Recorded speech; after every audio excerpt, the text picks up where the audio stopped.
Le Samsung Galaxy S25 FE n'est pas encore sorti au moment que je tourne cette vidéo, mais par contre toutes les caractéristiques ont complètement fuité, donc c'est parfait. On va pouvoir voir les nouveautés et le comparer au Samsung Galaxy S24 FE de l'année dernière. On connaît normalement le prix, la date de sortie, en tout cas bien entendu ce qui a fuité, donc on va en parler dans cette vidéo. Mais avant de commencer la vidéo, si vous n'êtes toujours pas né chez YouTube, abonnez-vous, allez 100% high tech.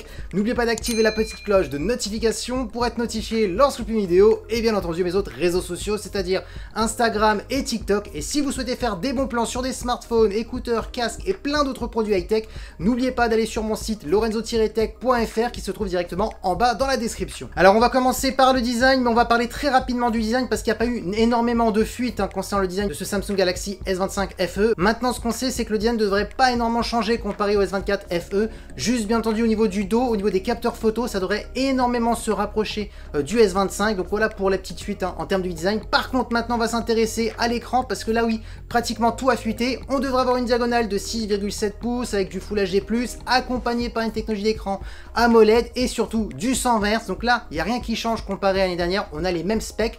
Par contre, la bonne nouvelle, c'est au niveau de l'écran. On devrait avoir un écran qui serait plus lumineux. L'année dernière, si vous vous rappelez, on était sur un écran maximal de 1900 nits pour le S24 FE. Et cette année, on monterait jusqu'à du 2600 nits. Donc oui, on devrait avoir la même luminosité qu'on retrouve actuellement cette année par rapport au Samsung Galaxy S25. Ensuite, un autre petit changement, ça sera la caméra frontale. On était sur du 10 mégapixels l'année dernière sur le S24 FE. Cette année, on passe à une caméra de 12 mégapixels. Donc pour ceux qui aiment bien faire des vlogs, des photos selfie, normalement sur ce S25 FE, ça devrait être légèrement mieux. Maintenant, parlons de la partie photo, et là malheureusement c'est une déception. Alors pas une déception par rapport aux caractéristiques, par rapport à la qualité de photo, mais c'est surtout par rapport aux nouveautés. Il n'y a pratiquement aucune nouveauté, sauf peut-être qu'ils vont annoncer que le traitement photo va être amélioré, parce que oui, on devrait garder les mêmes capteurs, toujours un capteur principal de 50 mégapixels qui est stabilisé, un ultra grand angle de 12 mégapixels et un téléobjectif qui permettrait d'avoir un zoom optique jusqu'à x3. On serait sur du 8 mégapixels, et concernant la partie vidéo, on parle de 4K, peut-être de la 8K, donc voilà pour les fuites au niveau de la photo. Donc c'est un très bon photophone, le S24 FE, bien en dessous bien entendu des S24 classiques ou même des S25 actuels, mais voilà, c'est vrai qu'on aurait peut-être aimé une petite évolution, mais après on peut comprendre, il ne faut pas non plus qu'il soit meilleur qu'un S25, en sachant que ce S25 FE va coûter moins cher. Maintenant parlons de performance, là aussi déception, parce qu'on est sur les mêmes caractéristiques que le S24 FE de l'année dernière.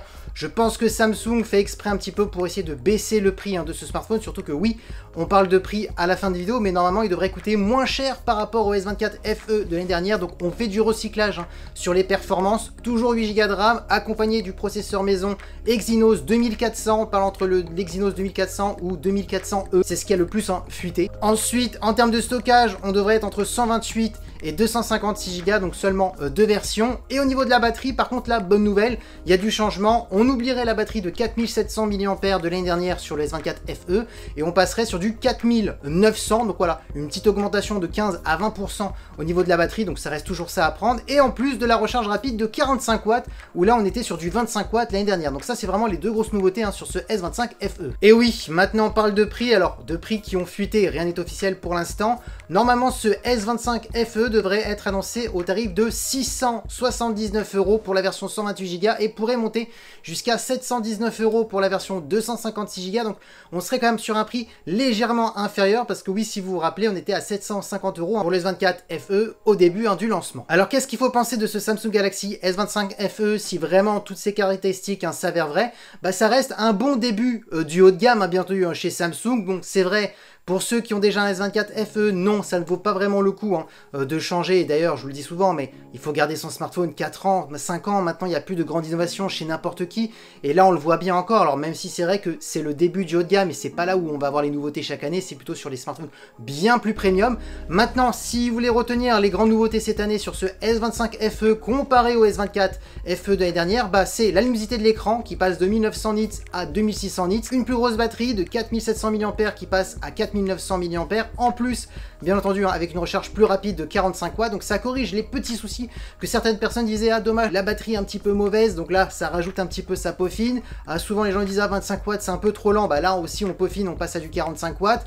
La partie photo, les mêmes capteurs, mais peut-être que le niveau de traitement photo, hein, ils vont améliorer, parce que ça c'est compliqué hein, d'avoir des fuites sur ça, donc c'est vrai que c'est ça les plus grosses nouveautés cette année, parce qu'après partie performance ça devrait être pareil, le même processeur, mais peut-être qu'ils vont dire qu'ils l'ont optimisé, qu'ils l'ont un petit peu amélioré, donc peut-être qu'on aura un gain léger en termes de perf, ça reste toujours ça de prix, et en plus, parlons de prix, bah, il devrait quand même être lancé un peu moins cher. Moi je trouve que c'est une bonne continuité au niveau de la gamme FE, il fallait pas non plus s'attendre à plein de grandes nouveautés, parce que la gamme FE c'est vraiment le début du haut de gamme, et c'est pas là où on va mettre toutes les nouveautés chez Samsung. Du coup, dites-moi en commentaire ce que vous pensez de ce futur Samsung Galaxy S25 FE, est-ce qu'il vous fait de l'œil, est-ce qu'il vous intéresse?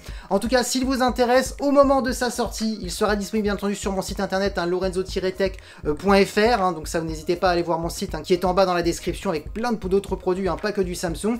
Et si la vidéo vous a plu, bah, n'oubliez pas le petit pouce like, de vous abonner sur cette chaîne YouTube et d'activer la petite cloche de notification pour être notifié lorsque je publie une vidéo, et bien entendu à mes autres réseaux sociaux, c'est-à-dire Instagram et TikTok.